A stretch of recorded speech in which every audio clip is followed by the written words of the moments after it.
नमस्ते दोस्तों, आज की इस वीडियो में हम बात करेंगे एचडीएफसी के एक ऐसे धांसू बेहतरीन फंड के बारे में जिसमें यदि आप 1000 रुपए की 2000 रुपए की एसआईपी करते हैं या फिर आप 10,000 रुपए या फिर 50,000 रुपए का लमसम इन्वेस्टमेंट करते हैं तो आप भविष्य में कितने रुपए तक का फंड तैयार कर सकते हैं। दोस्तों, इसको आज की इस वीडियो में हम पूरी तरह से डिटेल में कवर करने वाले हैं। दोस्तों, आप सब जानते हैं कि एचडीएफसी कोई छोटी मोटी कंपनी नहीं है, बल्कि आज के डेट में एचडीएफसी म्यूचुअल फंड हमारे देश की दूसरी सबसे बड़ी म्यूचुअल फंड एएमसी बन चुकी है, जिसका टोटल एयूएम लगभग 8 लाख करोड़ से भी ज्यादा का हो चुका है। दोस्तों, आज की इस वीडियो में हम लोग कवर करने वाले हैं कि एचडीएफसी का कौन सा फंड है, इसमें कितने लोगों ने निवेश किया हुआ है, इसमें अभी तक पास्ट में कितना रिटर्न दिया हुआ है, और सबसे इंपॉर्टेंट सवाल दोस्तों, क्या हमें रेगुलर प्लान प्रेफर करना चाहिए या फिर डायरेक्ट प्लान प्रेफर करना चाहिए। ये हमारे एक सब्सक्राइबर ने हमसे कमेंट्स करके पूछा था, तो इस डाउट को भी आज के इस वीडियो में हम पूरी तरह से क्लियर और आसान भाषा में आपको समझाने वाले हैं। साथ ही आपको कंप्लीट एसआईपी और लमसम का कैलकुलेशन करके बताने वाले हैं। तो जानने के लिए वीडियो को शुरू से लेकर लास्ट तक जरूर देखना, और यदि आप हमारे चैनल पर नए हैं तो चैनल को सब्सक्राइब करके बेल आइकन को प्रेस जरूर कर देना। दोस्तों, सबसे पहले हम बात करते हैं कि यह एचडीएफसी का कौन सा फंड है। दोस्तों, ये फंड है HDFC small cap fund direct growth. दोस्तों, जैसा कि यदि मैं इस फंड के करंट एनएवी की बात करूं तो वह है 154.12 रुपए। एनएवी किसी भी म्यूचुअल फंड के यूनिट प्राइस को कहा जाता है। और दोस्तों, इसका जो एक्सपेंस रेशियो है वह है 0.68% तक का। दोस्तों, इसका जो फंड साइज है वो है 36,941 करोड़ का। मतलब कि इतने सारे लोगों ने भरोसा करके इस फंड में अपना पैसा निवेश किया हुआ है। दोस्तों, इस फंड ने अपने बेंचमार्क को BSE 250 स्मॉल कैप टीआरआई के रूप में ये फॉलो करता है। और दोस्तों, अगर आप इस फंड में निवेश करना चाहते हैं तो एसआईपी के माध्यम से करना चाहते हैं तो मिनिमम इन्वेस्टमेंट है 500 रुपए, और यदि आप लमसम के माध्यम से करना चाहते हैं तो मिनिमम इन्वेस्टमेंट है 1000 रुपए। मैक्सिमम इन्वेस्टमेंट की दोस्तों यहाँ पर कोई लिमिट नहीं है, आप जितना चाहें उतना कर सकते हैं। लेकिन ध्यान रहे दोस्तों, रिस्कोमीटर के अकॉर्डिंग यह mutual fund very high risk की कैटेगरी पर आता है।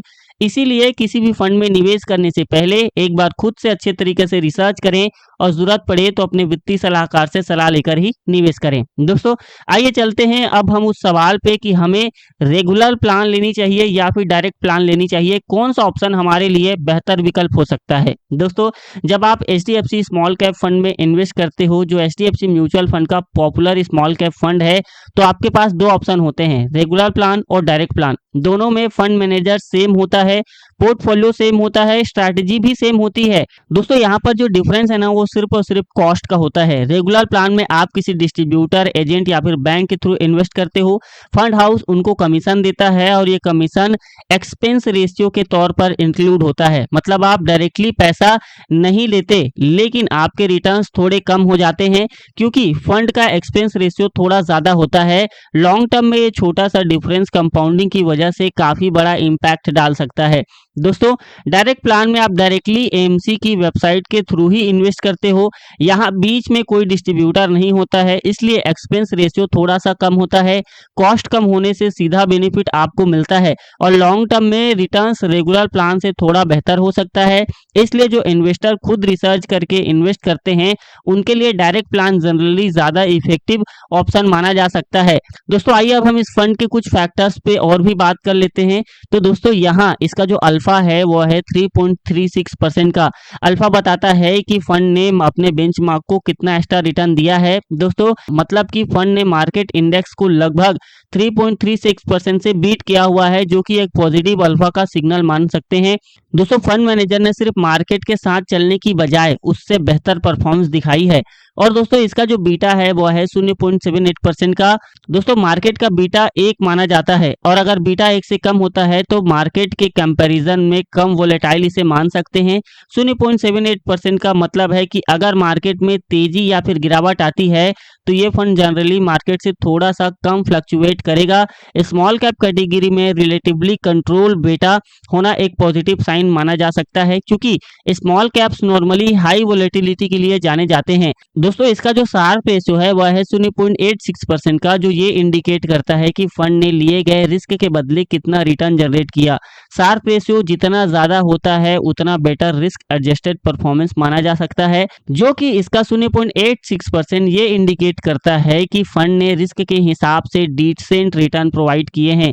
इसलिए जब भी आप एचडीएफसी स्मॉल कैप फंड जैसे एनालाइज करते करते हो तो जो सिर्फ पास्ट रिटर्न पर फोकस मत करो, ये समझो कि रेगुलर प्लान ले रहे हो या फिर आप डायरेक्ट प्लान ले रहे हो। और साथ ही अल्फा, बीटा और शार्प रेशो जैसे इंडिकेटर्स से फंड की क्वालिटी और रिस्क प्रोफाइल को भी जज कर सकते हो। ये अप्रोच आपको लॉन्ग टर्म में स्मार्टर इन्वेस्टर दोस्तों जरूर बना सकती है। दोस्तों आइए अब एक नज़र हम डालते हैं कि इस फंड ने अपने पैसे को कहाँ कहाँ निवेश किया हुआ है। तो दोस्तों इस फंड ने टोटल 85 कंपनियों में अपने पैसे को निवेश किया हुआ है। आइए मैं आपको कुछ कंपनियों के नाम भी बता देता हूं, जैसे कि दोस्तों first source solution limited, bank of Baroda, e clerx services limited, Aster DM health care limited, Eris life sciences limited, Indian bank limited, Gabriel India limited, Fortis health care limited, Krishna institute of medical science limited, the great eastern shopping company limited.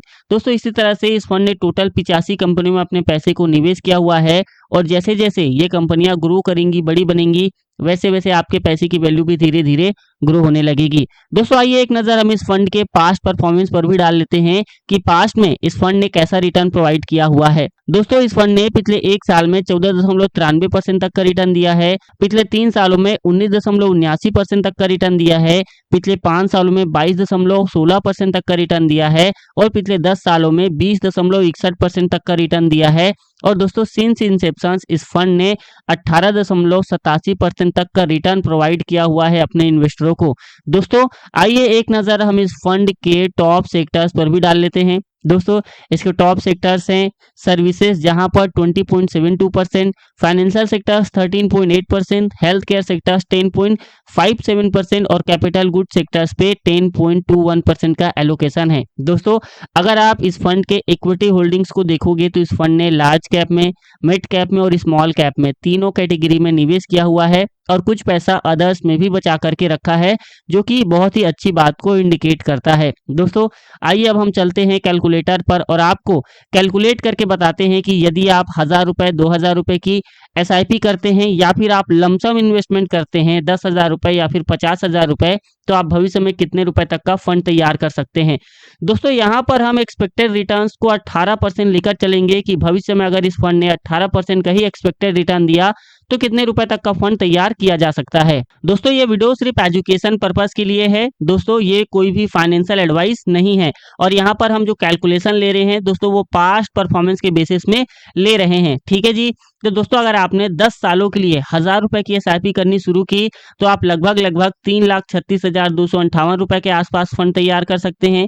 अगर आपने 20 सालों के लिए 1000 रुपए की SIP करनी शुरू की तो आप लगभग 23,43,487 रुपए के आसपास फंड तैयार कर सकते हैं। और यदि आपने 36 सालों तक 1000 रुपए की एसआईपी की तो आप भविष्य में लगभग 4,19,76,431 रुपए के आसपास फंड तैयार कर सकते हैं।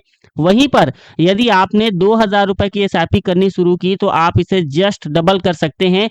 आइए मैं आपको कंपाउंडिंग की मैजिक को दिखाता हूं। दोस्तों अगर आपने मात्र 20 सालों के लिए 2000 रुपए की एसआईपी करनी शुरू की तो आप भविष्य में लगभग 46,06,974 रुपए के आसपास फंड तैयार कर सकते हैं।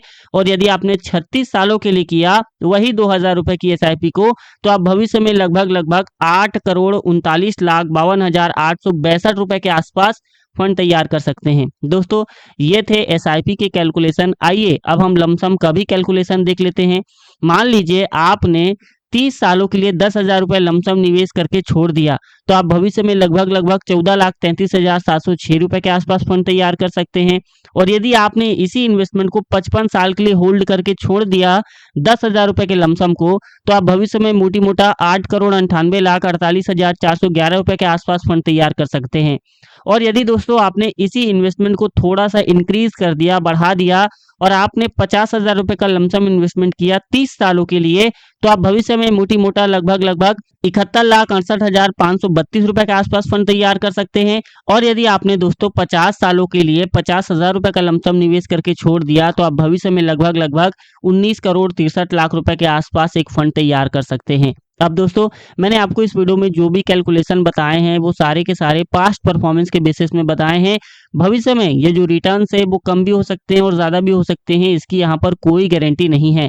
दोस्तों ये वीडियो सिर्फ और सिर्फ एजुकेशन पर्पस के लिए है। इस वीडियो में बताए गए रिटर्न्स अनुमानित हैं, ये कोई भी फिक्स रिटर्न नहीं है। म्यूचुअल फंड निवेश बाजार जोखिमों के अधीन है, रिटर्न की कोई गारंटी नहीं है। निवेश करने से पहले कृपया अपने वित्तीय सलाहकार से सलाह लें, तब जाकर ही किसी भी म्यूचुअल फंड में इन्वेस्ट करें।